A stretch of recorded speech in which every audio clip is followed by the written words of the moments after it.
Hello guys, welcome to my channel. This is the 67th tutorial in this course, and in this tutorial we are going to discuss the gets and puts functions. Now in the last tutorial we checked out the getChar function and the putChar function, and we discussed how we can use the getChar function to get just one character of input from the user, and how we can use putChar function to display just one character on screen.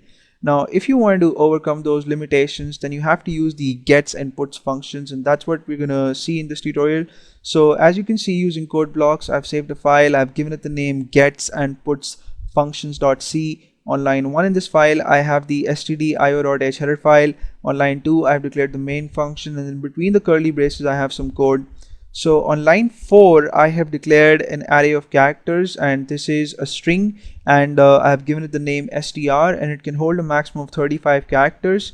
I specified the size within a pair of square brackets, and then on line 5, I have used the printf function to display a message on screen, and the message is enter a string.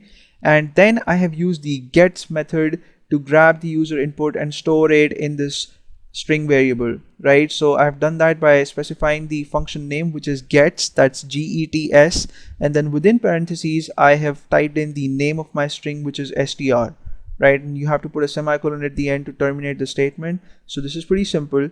And then on line 7, I have another printf statement that displays another message on screen, and this time the message is the string entered is. So now we're going to use puts to display the string on screen, and again, to do that, you just have to type in the name of the function, which is puts, that's puts, and then within parentheses you have to type in the name of the string that you wish to display, and that in this case is str, right? And again, you have to put in a semicolon to terminate the statement.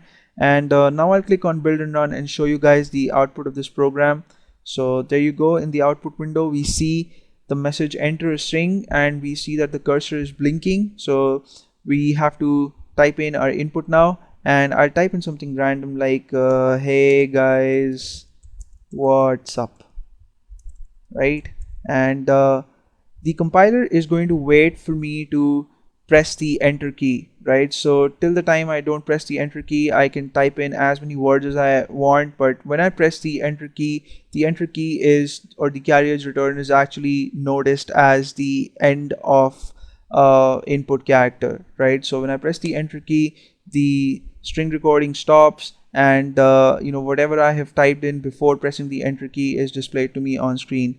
And I see that on the next line I get the message the string entered is, and then I see the string that I entered, just the way I entered it. Hey guys, what's up, right? So thank you so much for watching this tutorial. In the next tutorial, we're going to discuss something interesting for sure, and probably we're going to get back to our discussion on structures.